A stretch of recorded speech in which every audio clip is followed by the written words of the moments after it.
What happens if my test result shows a hearing loss? If your test result shows a hearing loss, it's important to consult an audiologist or hearing healthcare professional who can provide you the right guidance and can recommend you the most appropriate interventions.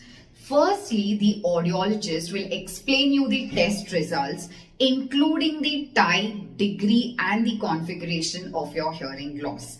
Then the audiologist will explain you the various treatment options as per individual needs and hearing loss profile.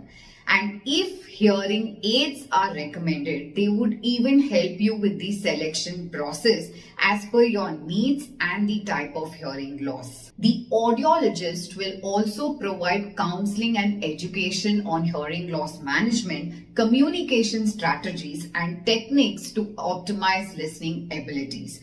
They would even schedule regular follow-up appointments to monitor progress and make any necessary adjustments to your hearing aids. In some cases, the audiologist will refer to a specialist for further hearing evaluation. Remember, the goal of addressing your hearing loss is to improve your overall communication ability, enhance the quality of life, and mitigate the impact of hearing loss on your daily activities. For more information, visit our website, which is www.aanvihearing.com, or call us at 9658395839.